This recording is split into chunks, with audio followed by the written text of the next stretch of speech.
I don't need to train to beat that opponent. I just need to be the best version of myself that night inside the octagon. I need to be the Micheal Chandler with zero hindrances, zero second guessing, zero fears, and only faith and excitement about becoming my best self.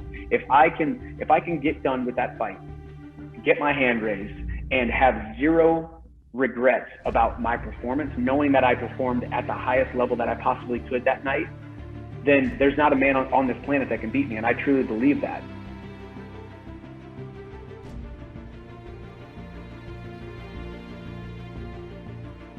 All right, welcome back to the program, everybody. Today's gonna be a great one. I have a champion to share with you today.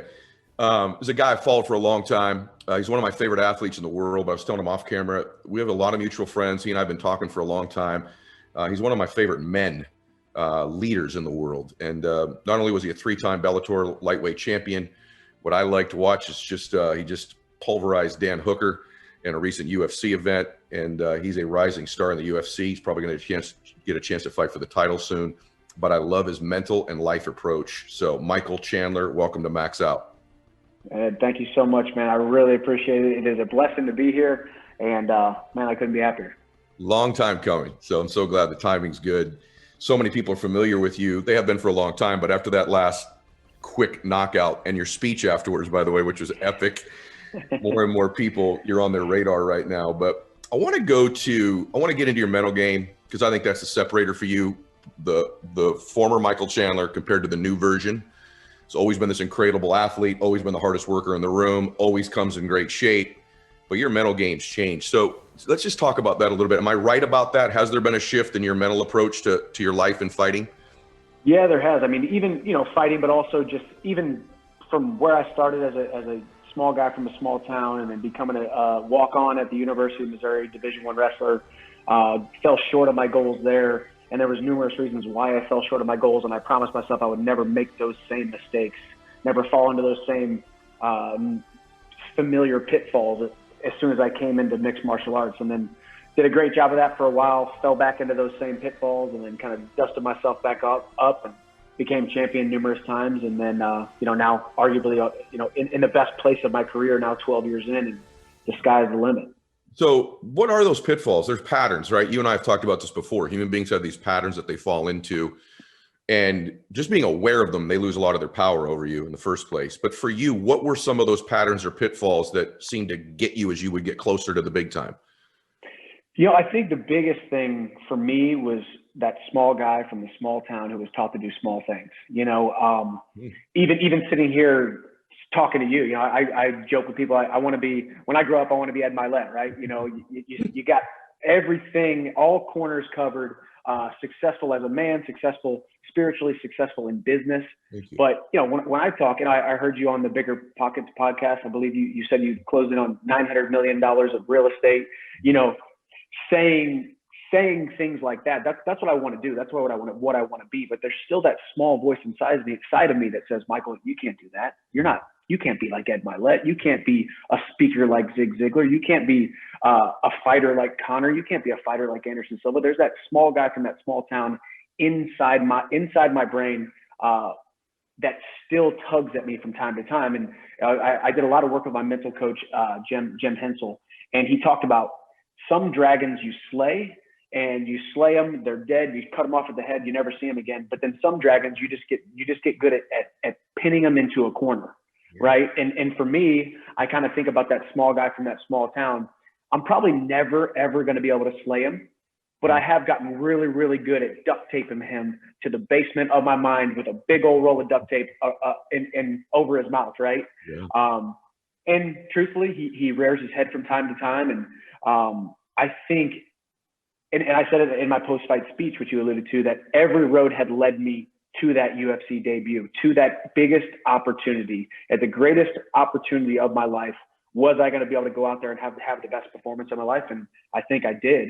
And there's no saying that small guy from that small town isn't going to keep on rearing his head here and there. But I've learned to realize that I accept him.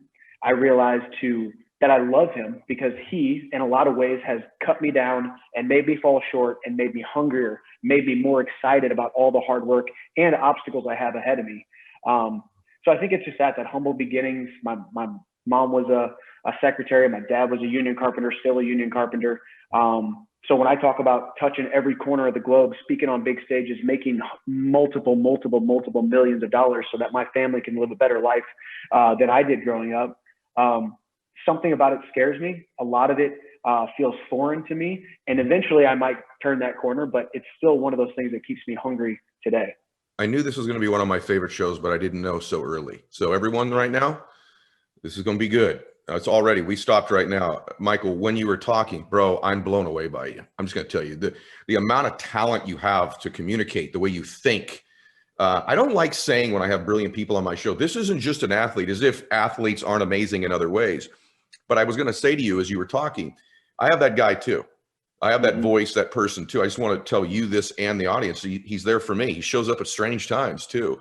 And what I was going to tell you is he has never gone away, but I have kept him at bay most of the time. And I know what he looks like and he sounds like when he shows up. And I go, there you are, you little. And for me, it's the same thing. Union family growing up. My grandfather was in the union, Pressman's Union in Boston. Just kind of a simple upbringing, which has really been to my advantage and yours because it's given me humility, maybe in some situations where I might not have had it. But I know exactly what you're talking about. And I just appreciate you sharing that because especially in fighting, it's just all bravado. You know, sometimes it's all that person you take on. I just think someone like you at the end of your career will have served and helped people find faith, confidence, family life in a way that most athletes never will because of I really believe you have an anointing. When I watch you, when you won, bro, that last fight, I had an unusual reaction. I have a lot of fighters that are friends of mine. And I'm emotional saying this. There's something about me, like I screamed when you won. That's not normal for me. And my wife's like, you really love him. I said, it's not just I love him. I actually think this dude's a difference maker beyond sports. And I just want to tell you that you need to keep winning. Now, thank you. Speaking of winning, this is what I want everybody to get because I want to know what you did. You haven't always won. This is a guy who went with 3 losses in a row, 688 days of your life without a win. I want everybody to think about that. You may be listening to the show today and you're in the loss phase. You're in the down on the canvas phase. You know, coronavirus has hurt your business. You're going through a divorce, a bankruptcy, business isn't where it is. You, as a professional athlete, guys, 688 days without a win, 3 consecutive losses. What did you do to turn that around mentally? There's got to be some specific thing you started to do, brother, that you weren't doing during that phase. What was it? Yeah, you know, I made a couple mistakes that led into that, and then even a couple mistakes during that 688 days, and it was the hardest, definitely the hardest time of my life. And I think I just fell back into it. I think so. What happened with me? With quick overview of my career, I came out, shot out of the cannon, 12-0, won my first 12 fights, finished most of them in the first period or in the first round. Became a top 3 guy in the world. You know, the media's talking, is this the next big guy? We want to see him. He's in Bellator. We want to see him fight the UFC champion. We want to see him in the UFC. So everybody had all these high hopes for me. And once again, it felt foreign because, you know, that small voice inside my mind kept getting louder and louder. Michael, you're not supposed to be here. You're not supposed to be here. You're not supposed to win this much. You aren't the champion that everybody says you are, right?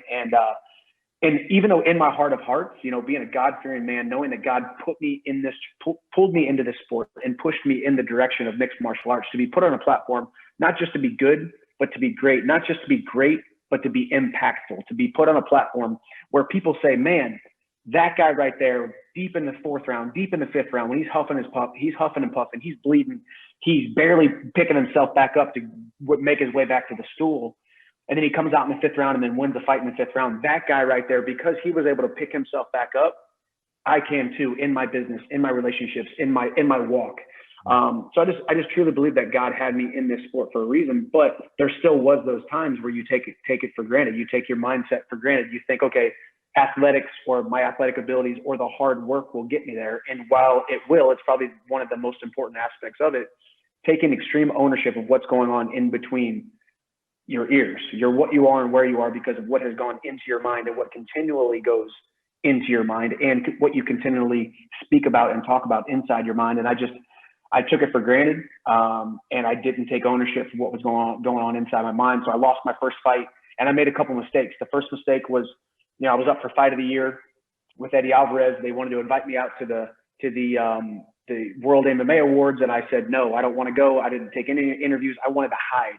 I wanted to hide from my failure. So that was the first mistake I made. The second mistake I made is I had skill amnesia. I lost that fight. All of a sudden, I just forgot how good I was. I forgot how powerful I was, how strong I was, how athletic I was, not to mention how gifted I was by God to be put into this sport. And then the third thing I did was I found comfort in that jail cell of the self-pity. I'd make jokes like, well, sometimes you win, sometimes you lose 3 in a row. I would make jokes out of my losses. And I think the worst thing we can do, and of course it's a defense mechanism. We all do it. We make fun of ourselves, or we downcut ourselves, or we make fun of our own shortcomings, because I'd rather make fun of myself than actually accept the fact that this is a season right now and I'm going to get better. As you know, in life and business, relationships, walk, everything, it's ebbs and flows, it's peaks and valleys, and it's ups and downs. And I just took extreme ownership, realizing that I could sit here on this computer right now, looking at and speaking to a man that I admire, a man that I want to be like. And Ed Mylett, the great Ed Mylett, could tell me, hey, Michael, you're this and you're that, and you're going to be great. But if I don't truly believe it, I'm never going to get there. And of course, I appreciate people like you, or the next 5, 10 people that may say these things, but we have to realize that what's going on inside of our minds are the greatest impression we can make is on ourselves. The greatest person that we can build up is ourselves. The greatest person that we can speak into is ourselves. And we spend all this time talking to other people and building other people up, and we just act like we don't deserve those things. And I did that for a really long time, and then all of a sudden I just realized, man, somebody's got to be the best. Why shouldn't it be me? If I have all these things available to be able to go out and do great things and make an impact in people's lives, I really am, giving God and my almighty God the short end of the stick by me not believing in myself, so I can go out there and accomplish great things. Oh my gosh, this is an epic show. Oh my gosh. I want a couple of things I want to unpack. I want to go right back to you. So first thing, I love what you said about right at the end there, about when you don't do everything you possibly can to reach a platform and the influence of other people, you're shortchanging God. And that is the ultimate leverage most people of faith could possibly get on themselves. So, and I love getting leverage on myself. I don't want to let my family down. I don't want to let my friends down. Those are huge things, but I really don't want to let God down. And neither do any of you listening to this. Second thing is that even at the highest levels, guys, in life, all of us, myself, Michael, we struggle with self-confidence. It's a battle all of the time. And third, there are things you can do to alleviate that pain you're putting yourself through. And I know for you, visualization's been a really big part of things. I teach something called like a highlight reel or an emotional flood. I've had David Nurse on, who talks about that in his book. I think let's get granular for a minute. Do you do that? And if you do, what's your version of that look like, and how do you do it? I do, yeah. And I actually the first time I ever read about a mental highlight reel was Gary Mack's book called Mind Gym. Yeah. And it was in college a long time ago. And for me, my mental highlight reel, what's great about my mental highlight reel is half of it has nothing to do with fighting. Half of it may be business. Half of it may be, a lot of it is wrestling, college wrestling, beating Kyler Sanderson on senior night by 8 points when I needed to beat him to get that higher ranking to be able to get a great seed at the NCAA tournament. Right. And that's a name that a lot of people may not even know because it was college wrestling. But for me, at that moment of my life, when I put on that black and gold singlet and I put on that headgear, it was time to go. And that moment, at that greatest moment of opportunity, I needed to be enough. And not only did I need to be enough, but I needed to be great that night. And I was great. While that performance itself isn't going to win me world titles, it isn't going to make me millions of dollars. That performance for me is on my mental highlight reel because I can close my eyes and I can remember what that turn center arena smelled like, what it looked like, how big the crowd was, what was at stake, all of these minute details, so that when I make that walk to the UFC Octagon, which I had never done before, by the way, on the biggest stage that I ever could have asked for, almost 2 million pay-per-view buys, co-main event of a Conor McGregor pay-per-view. Right. I had been there before. And I just remember the greatest thing about that walkout was that I had visualized it so many times over the last decade, by the way, because even though I was fighting in Bellator, I was never training to fight these guys in Bellator. I was training to fight the #1 guy in the world, whether it was Benson Henderson, whether it was Rafael dos Anjos, Anthony Pettis, Eddie Alvarez, Conor McGregor, Khabib, all of these guys that have been UFC champions over the last decade, who I was never going to fight in that moment because I was signed with Bellator, but I was training to fight them. I wasn't just training to beat the guy in front of me. I was training to be the #1 guy in the world. So now I get the opportunity to step in the octagon, and it was as if God pulled this weight off of me that had been there for a very long time, because now he finally said, son, through your persistence, through your patience, and through your belief and your faith, now you can finally go be at your best. And I feel like when I stepped in the cage that night, I could have stepped in there with King Kong, and I was going to get that win in the first round. And it was because of the visualization and the winning through the patience and the perseverance of the last 12 years that just gave me the best opportunity in my life. And man, I feel like, without sounding too overconfident, man, I just truly believe that I'm going to win that UFC gold in the next 12 months, because I believe I have already been there. I do too. There's so much there. I don't even know where to go. I mean, the first part, I think, is having been there, your mind moves towards what you're most familiar with on a very regular basis. So that part of it is just gigantic. But the other part of it, I want to go back just a second to the visualization piece. So you said something really important there about the specificity of it. So a lot of people think that they visualize. So guys, what a highlight reel is just highlights of your life. Good things that made you feel good, victories, magic moments, ecstasy, passion, joy, whatever it might be, an A you got on a spelling test. It doesn't matter. I mean, but the important part is how regularly you do it, and the specificity, the fact that you're breaking down what it smells and tastes like. Even for me, to be honest with you, brother, listening to you, that's something I need to add to my game. I'm a very visual person. So my visualization, so to speak, are hyper visual, but the more senses you can include in there. So I want to just ask you, do you do this in a room closed? Do you do it when you're walking? Do you do it sort of unconsciously when you're driving in the car? Do you set aside time to do it? In your case, because I want everybody here to get the gift of, you should all be playing a highlight reel. And then I'll give you one more thing to add afterwards. How do you actually do it? Where? How? Yeah, I think sometimes it's different. I mean, in my life, it's been a lot of it is me pulling myself away sometimes outside of training camp when I'm not training for a fight. Obviously, I still do my visualization, but at some point for me, I can't be like a robot always on 100%. Yep. So I have ebbs and flows where when I'm in training camp or I'm heading into a 16-week block before I head into a fight, that's when I really start ramping it up. And then right now I've had a couple weeks off after my fight, where the first couple weeks I just lived like a normal person. I wanted to take my wife on dates because I hadn't seen her or hadn't been able to date her in a while. Take my son to the park because I had been away from him training. So my life is very much ebbs and flows and ins and outs of fully in or fully out.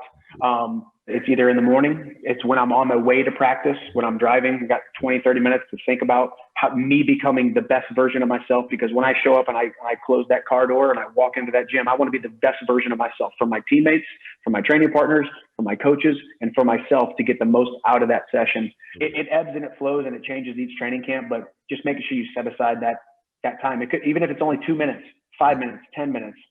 So again, a million things to unpack there. One thing I want to say to everybody too, my highlight reel is really interesting. Like before I speak or something, people say, do you picture all of your great speeches or, crowds? Yes. But one little thing that happens, guys, this may sound totally random to you, because some of you listen go, I don't have tons of achievements, maybe yet. One of the things that comes up most often in my mental highlight reel when I do it is there was a moment when Bella was little and we went outside at a house we had, and it was a windy day. And I had her in my right arm, my little girl. I think she was probably about 2. And we were just taking a walk, me and my daughter outside. It was quiet. Nobody was there. I don't know if you ever just feel that perfect breeze on your face. You're like, thank you, God. Perfect breeze. And her little face bumped up on my face. Her little cheek bumped up on my cheek. And she kissed me with those beautiful little 2-year-old lips. I love you, Daddy. And that was it. But it was such an amazing, simple moment in my life. It's in my highlight reel. I've gone there millions probably of times now, and it gives me comfort before I speak. It puts things in perspective. And so this, guys, is so powerful. The other thing you can do, everyone, I just want to make sure, and Michael, for you too, is like when I do my mental highlight reel, there's a merge where I then merge into the future. So I have my previous highlight reel and it merges suddenly into that next thing I want, that next thing I'm going to do. And my subconscious mind thinks it's one highlight reel that's ever already happened. so that when you do step into that speech, that sales meeting, that octagon, your subconscious mind has been there thousands of times, and it's already a victory you've programmed in because it's linked to previous ones. So use your highlight reel that way. Okay, question. You said something, there's so much depth to you. Earlier, you said, I'm not training against the dude necessarily that I'm fighting next. I'm not even training against the dude that I spar with. I think so many people that want to be high achievers compare themselves to the person in the cubicle next to them or in their current office, you know, or in the local area, as opposed to the standard, the best possible standard. So could you just speak to that a minute about training to a standard compared to just the opponent or just the sparring partner or just what's in the gym that day? Because that holds us back as well. True? True. Yeah. And I think it's, I mean, for me, people they're always asking me about my opponent. My opponent, he's this tall, he's got these attributes, he's got these accolades, and without sounding cocky, like I'm looking past the opponent, truthfully, I can tell you this with 100% certainty that I don't need to train to beat that opponent. I just need to be the best version of myself that night inside the octagon. I need to be the Micheal Chandler with zero hindrances, zero second guessing, zero fears, and only faith and excitement about becoming my best self. If I can get done with that fight, get my hand raised, and have zero regrets about my performance, knowing that I performed at the highest level that I possibly could that night, then there's not a man on this planet that can beat me. And I truly believe that. So my prayer before the fight isn't God give me the victory or God let my opponent stumble. My prayer is God just let me perform like I trained. Let me perform in a manner that is consistent with the way that you see me, God, and that is consistent with my gifts and my abilities that you've blessed me with. Because like I said, I truly believe that in that moment, if I'm inside that octagon and that cage door closes, if I perform at my best, I'm not going to lose. And this isn't kind of the hoorah, well, you gave it your best, so you really didn't lose, even if you did lose. Yeah. This, you know, like they say, well, if you gave it your best, you didn't lose. You know, that's true in a lot of senses, but also I'm more just saying that if I can go out there and get in that flow state, there's nobody that can beat me. And I truly believe that. So how do you make sure that you perform that way? Well, you can't ever make sure with 100% certainty. We're going to have bad days. We're going to have off nights. We're going to have bad performances no matter what. But number one, never being afraid of having a bad performance. Number two, being okay with the uncertainty that's about to ensue. I mean, you can't really think of a career more volatile than mixed martial arts. Being inside of a cage, locked inside of a cage, being tied onto a tornado, you have to be okay with the uncertainty that's about to happen. And for me, I always say, you know, win, lose, or draw, I'm going to be okay because my God still loves me, my family still loves me, and I still love me. And the hardest thing was I always knew my God loved me. I always knew my family loved me. But that hardest part was, and I still love me. Sometimes you win, sometimes you lose, but you have to be okay with the uncertainty that's about to happen. Yeah, you talk about every area of life being willing to embrace uncertainty and run towards it. On the other side of uncertainty is everything you want. Best relationship you've ever had, there's no certainty to it, right? Yep. There's no certainty to that at all. Any great victory, anything you've ever done, you have to go through the uncertainty barrier. Everyone say your comfort zone. Forget all that comfort zone. You got to go through complete uncertainty. The other thing too, for me, I don't know if you relate to this or not, I'm just curious. That I love me, third one's my issue too. Mm-hmm. And I've gotten a lot better at that over the years. And one of the reasons don't be overly hokey, here I am with one of the toughest men in the world, but one of the reasons that I would not give myself love or affirmation or permission to like myself, even if I'm being completely candid, like actually like myself, so everybody knows, is to me, I had to be perfect. And if I wasn't perfect, I wasn't worthy of really liking or loving myself. And perfect is a cop-out standard. Perfect is impossible. But I've kind of heard you talk about this a little bit too. This notion of the perfect fight, or the perfect sparring session, or the perfect husband, right? The perfect man of faith. Well, you're going to miss that one every time. So if that's your standard, you have wired yourself for misery. And then it stumbles into, at least for me, kind of this cycle of lack of confidence because I'm not hitting the promise I made myself, which was perfection, because self-confidence is keeping the promises you make to yourself. So I'm just curious how that plays with you. 100%. And that's, you know, I think especially whenever and not to get overly, overly spiritual about it. But when you truly believe that God, Rick Warren's purpose-driven life, that's what everybody wants, right? How do I find my purpose? Whenever you feel like you found your purpose, and I truly believe that mixed martial arts, being put on a platform through mixed martial arts, is my purpose. So I found my purpose. So it's God ordained. So if it's God ordained, then okay, I got to be perfect, right? Because this is the gift that I'm trying to give God, and God deserves. We all know God deserves a perfect gift, when really He's looking down on us saying, you are all flawed individuals. I made you perfect in the image of myself, but you are made perfect through the sacrifice that Jesus made on the cross, right? So we are striving for perfection, and that's really, truthfully, if I'm being honest, why my first loss happened. So really, I go out and yes, and I win. I beat Eddie Alvarez. I become the number 3 guy in the entire world. Everybody's saying Micheal Chandler's the next big thing. So immediately, okay, I'm the number 3 guy in the world. Everybody wants me to go win the UFC title when I'm done with my Bellator contract. Media is talking about me award after award. This guy's the next big thing. So what do I say in my human brain? Okay, now I got to be perfect, right? Before I was just shooting off the cuff. I was working hard. I was doing things right. I was living the champion lifestyle. But now that I am the champion, now I got to be perfect. So what did I do? Instead of taking my training to the next level, it went down in the dumps, because just as you said, every sparring session was another opportunity to be imperfect. I could win 4 minutes and 58 seconds of a round, but it was that 2 seconds that I lost that told me in my mind I lost that round. I could have hit a guy 1,000 times with the best combinations in the world, but I got popped once with a jab, and immediately my mind said, Micheal, you're not perfect yet. I could lift 1,000 pounds, but well, Micheal, you're not perfect because that guy over there can lift 1,002 pounds. So I started living in this jail cell inside my brain of perfect, and it was impossibly perfect. And it wasn't until my mentor Chris Patterson talked about, instead of trying to be perfect, why don't you just focus on success?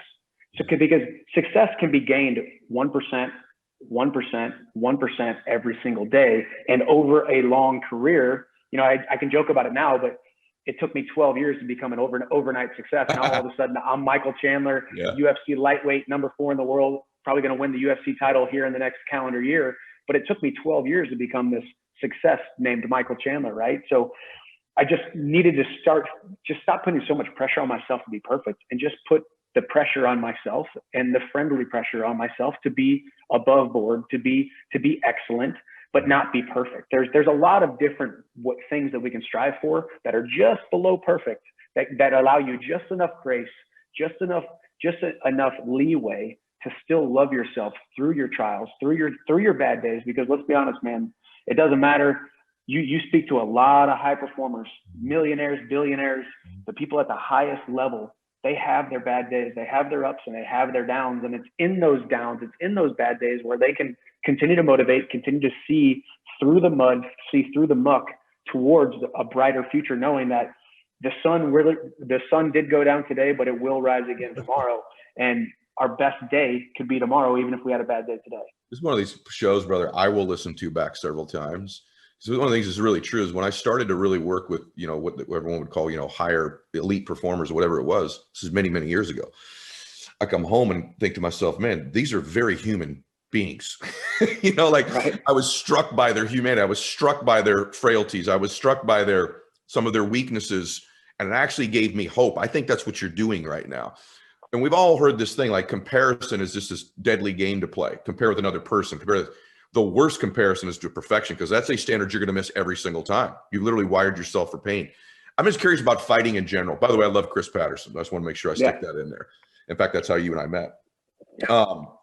Let me ask you this question. I'm just curious. Is there fear before a fight for you? In other words, 10 minutes out, you're going to go in there. This is the thing about fighting that I think people just forget, because it almost looks like a video game when you're watching it on TV for guys, right?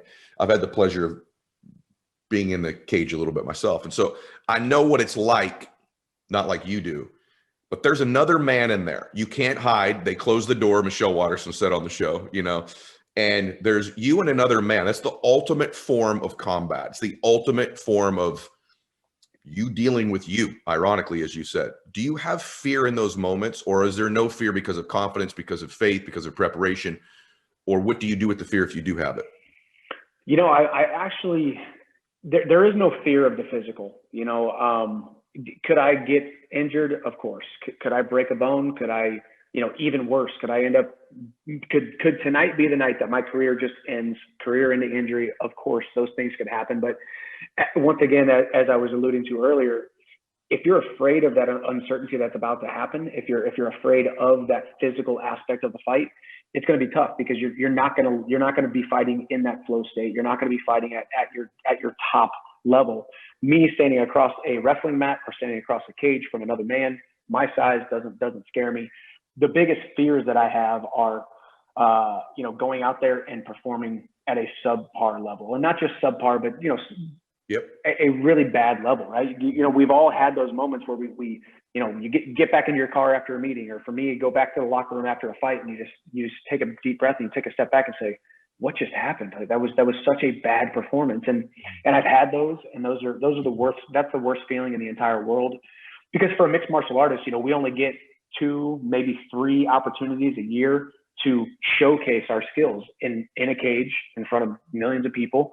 So there's so much riding on that one performance. But I've gotten to the point where, once again, going back to, no matter what, win, lose or draw, my God still loves me, my family still loves me, and I still love me. And because I've gotten to that point, knowing that, once again, leaning on the fact that I'm not going to be perfect, just trying to be successful. If I would have hung my hat on a couple losses that I had in my past, I never would have got here to become the overnight success who is Micheal Chandler in the UFC, right? It took a long time for me to get here, but I'm a battle-hardened veteran. I was galvanized by the road that I took. I was a new name to a lot of people when I made my UFC debut back in January at UFC 257, but I was not a new name to the true MMA fans. I was not a new mixed martial artist, a new professional fighter. For me, all roads had led to me being backstage at that UFC 257, but it's almost a weird parallel, because before, I felt like I always had something to lose. When I was fighting in Bellator, I was fighting a lot of guys who I was supposed to beat in the first round. There was almost no way to win or it be a positive outcome unless I went out there and finished somebody in the first round. And you're talking about fighting world-class. They're still world-class athletes. They still train every single day. They're still across the cage from you, wanting to rip your head off just like you want to do the same. But I was always fighting guys who, for the most part, were ranked below me. Yeah. And I had to go out there and have a dominant performance. So I could go out there, and if I beat someone in the second round, people would always say, well, you should have beaten them in the first round. You're Micheal Chandler. You're supposed to be that much better than them. Whereas this was also a beautiful thing at UFC 257. I was fighting Dan Hooker, the number 5, number 6 guy in the world. I had nothing to lose, Yep. So that was a beautiful feeling, having nothing to lose, because I would venture to say that the underdog is in such more of an advantageous situation because they have nothing to lose, compared to the guy who is on top, who has everything to lose every single time he steps into an arena. And I got to that point at UFC 257, and luckily for me, I'm going to be an underdog the next fight, probably an underdog the next fight. So you're going to see the best version of myself for sure the next couple fights. I was going to say to you, I want you to remind yourself of that no matter what situation you're in, because you're exactly right. In every situation, it's the illusion of loss that causes us to underperform. So if you can always not give yourself this bogus illusion of loss, even if you're the world champion in anything you do, even if you're the best. When I'm on a speaking ticket and there's 10 other speakers, but everyone maybe assumes in that case, potentially, I should dominate that stage when I speak. I don't let myself think that there's an illusion of loss coming if I don't live up to my game, because that's when I slip. That idea, that subpar fight, I just had a subpar engagement recently. But for me, every time I've had one of those what just happened moments, if I'm really self-reflective, and it's really self-reflection, there was something in my preparation that I could have done better. It's always back to me. Like you said earlier, it's not my opponent, especially in business. It's always preparation. How much of your confidence, and when in this particular situation, there were a couple things where I said to myself, literally, what just happened? No joke. And by the time I got on the plane to come home, I'm like, I know exactly what happened. I'm BSing myself. Here's what happened. I took a little bit for granted this one area that's my big strength. I didn't need to work on that preparing for this.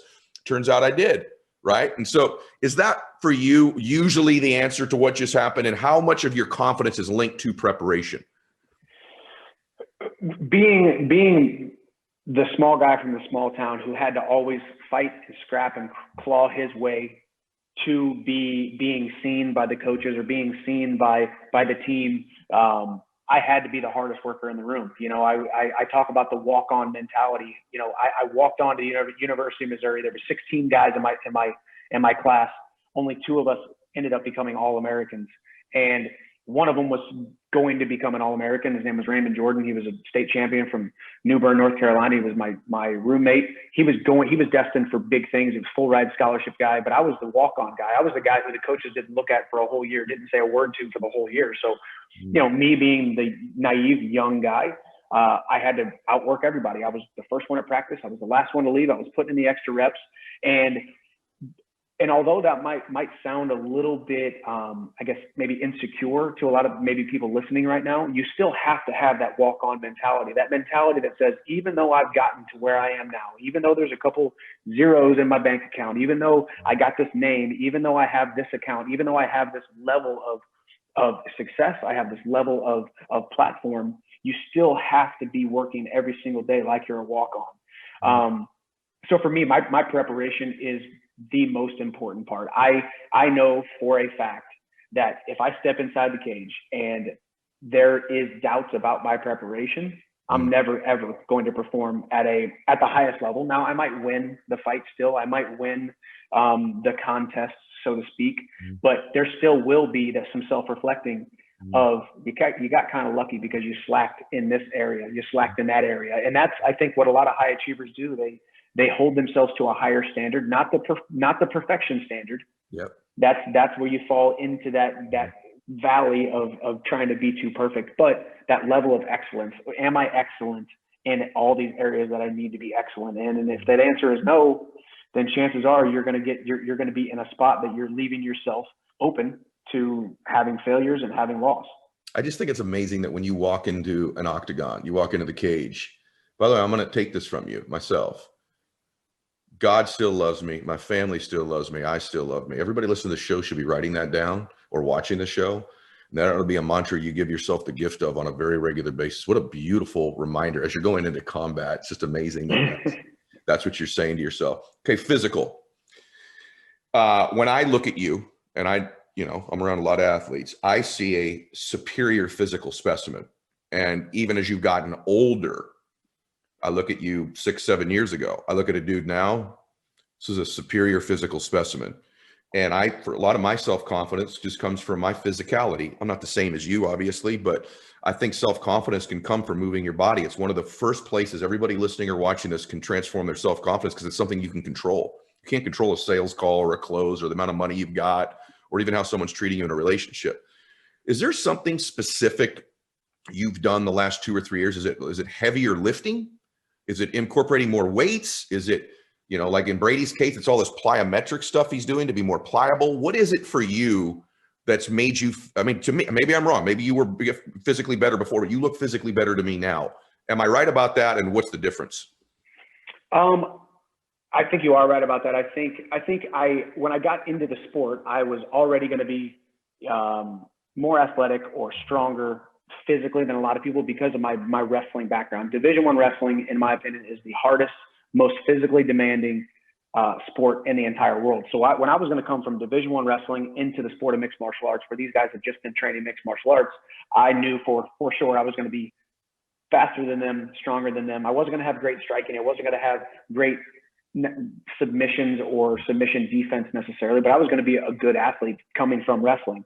Since then, I've always trained to become the best athlete I can possibly be. And it was actually interesting that you say that because there was a young football player from MTSU here in Nashville. I was training with my trainer, and he asked my trainer, he said, "Hey, Jay Holt, if you've never fought before, how do you train a fighter?" And I love that I heard it because I wanted to hear his response. And his response was, "Well, we're just training to become a better athlete." Because I say, if I can be the better athlete in the cage that night, it might not win me the fight for sure, but it will put me head and shoulders above my opponent when it comes to speed, quickness, changing angles, closing the distance, strength, picking a guy up, putting him down, and cardio. The only one who is undefeated is Father Time, So eventually there will come a time when that clock ticks for the last time and, okay, it's time for me to be done fighting. Yeah, I just don't have it anymore. So the more I can turn back the hands of time by doing explosive, more plyometric movements, the better, and taking care of my body.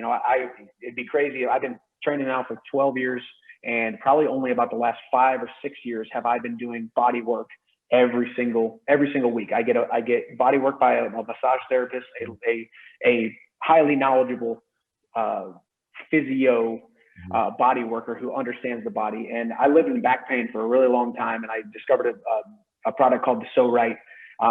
Realized my psoas muscle from running, jumping, kicking, doing all these things was hindering me physically. And also I just woke up in pain every single day. So I had low back pain at all times. So I started lengthening my psoas.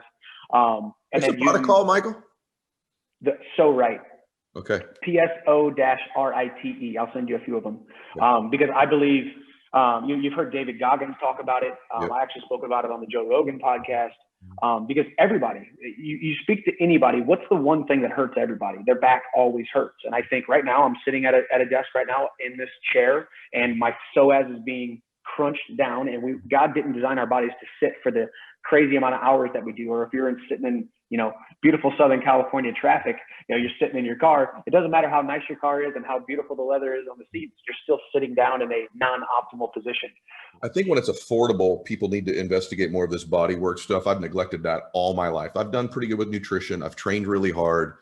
I've not done enough body work. And I know that there's a dollar amount, although I have sponsors on my show with little different gadgets and different things that do help you with that. And I'm not plugging the sponsors. I'm just telling you guys, the Theragun is something that's really made a difference for me. And I'm not plugging the product. I'm just saying that's a form of body work. The other thing I want to just say to everybody too, this is one of my favorite conversations of all time, bro, which I knew it would be. But the fact that you define yourself as an athlete as much as you do a fighter, and I just want all the business people or moms or dads out there, what if one of the definitions, one of the terms you gave yourself is you were an athlete? You can be an athlete at any age. I actually call myself that. Like, it's one of the words I use in my affirmations is I'm an athlete. I think about that. I think that way. I think more athletes are attempting to become business people. If you look at the LeBron Jameses and the Micheal Chandlers and the Tom Bradys are good examples of they're becoming business people. More business people need to become athletes. That's the future. That's the present of where we are. So totally agree with you on that. Okay. Got to ask you about maybe my favorite thing I wanted to talk to you about all the time that we've, known one another. And by the way, we're going a little longer, brother. Sorry. It's just so good. I love it. I love it. But the last part I want to ask you about is your faith, because you're a sinner saved by the grace of God, just like I am. I don't want anybody thinking either one of us are perfect people, because we're not, and neither one of us have all the answers. I know people say all the time, you just got all the answers. Ed. I said, no, I have all the mistakes, and I can save you on your life with all the mistakes I've made, more than I just the Yoda of answers. But my faith has been central in my life. It's given me the most comfort. I love that the first thing you say is God still loves me. How important is that to you in your life overall, pre and post your fight career? I'm just curious. I mean, it's the most important part, because it's the wellspring by which everything else flows from. I think the overarching theme of this entire talk that we've been having, even though we haven't even said the actual word too much, but the word is gratitude. Operating in gratitude. Realizing the gifts that I've been given, realizing that to give anything less than my best every single day is to sacrifice these amazing life that God has given me. Man, I got every single thing. I don't have a lot, but I'm not missing a dang thing. I'm not missing a thing in my life that I need.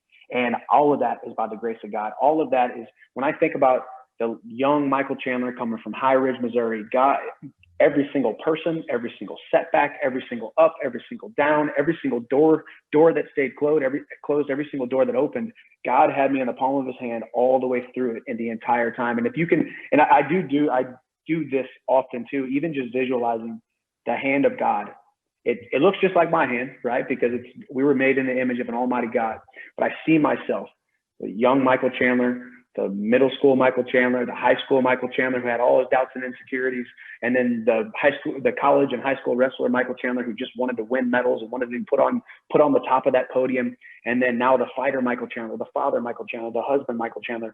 All of these things I can see, and I can see him all the way through my entire life, knowing that there's so much comfort and there's so much rest in God having me in the palm of his hand, and it's such a humbling feeling. And I think when you really pull yourself back from a 30,000 foot view of, man, there's been some tough times, and man, there's been some tears shed, and man, there's been a lot of sleepless nights, and there's been some rough roadblocks.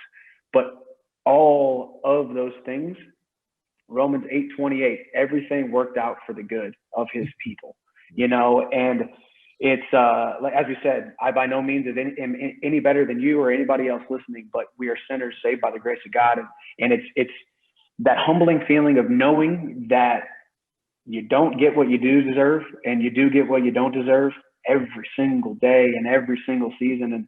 And now arguably every single thing I've accomplished so many of the things that I wanted to set out to accomplish, and I still have so many things left to accomplish, and all of them are tied to my faith. And a faith in an almighty God who is merciful enough to see me through the tough times. And he is gracious enough to continue to bless me, even when I look and say, man, how the heck did this work out for me? And it's just such a beautiful thing. And I'm just so grateful for the opportunity that I've been given. And I feel like I can take this thing to the top only because I live in a constant state of gratitude. And truthfully, if I can just help other people live with a little bit more gratitude, knowing that their best days and their blessed days are out ahead of them, because a guy like me who comes from a small town, who I was taught to do small things, but somehow I've touched every corner of the globe somehow, because God's given me some amazing gifts that hopefully a few people can be inspired by my story, and all of it ties back to my faith. I'm so grateful for you, bro. And I'm really proud of you. Thank you. This has been an absolutely remarkable conversation. I knew that when you and I got together and did this in front of everybody, that it would be special, but I mean this. I just want you to know, I'm so proud of you. I'm so grateful for you. I'm grateful that I got to share this man with the millions of people that I love so much in my audience. I started out by saying that not only you're a special athlete, but you're a special man. And everybody saw that on full display today. Your calling is even beyond fighting. It's this platform that's going to get bigger and bigger and bigger. And then someday it's going to be all of this based on that platform. But you stepped into a state today, brother, that was a championship level state. And so thank you, man. And I love you. And I want everybody, by the way, to be following Micheal. You want to get inspired? You want to see some training? You want to see some of these messages on a regular basis? Follow this man, because you're going to follow him through all the way to being a world champion. And then you're going to follow him defending that title. But you're going to follow him after he fights if you stay with him. And you're going to see him even step into a bigger space someday than even UFC Lightweight Champion, which he will become. So Micheal Chandler, God bless you, brother. Thank you for being here today. Appreciate it. Thank you so much, Ed. I appreciate it, man. I'll see you at the top. All right. I'll see you at the top. And hey, everybody, share this. I know this one's being shared. This is spanning the globe right now. Share this with people that you love and care about. And thank you, everybody, for listening today or watching. God bless you. Max out. God bless. Hey guys, thanks for sticking around. If you'd like more, click the videos right here. They're exactly what you need to see next. And if you're new here, hit subscribe and become a part of the Max Out community. And tell me what you think about the videos in the comments below. I read all of them every week, and I select winners that get all kinds of prizes, gear, coaching calls with me. Make a comment.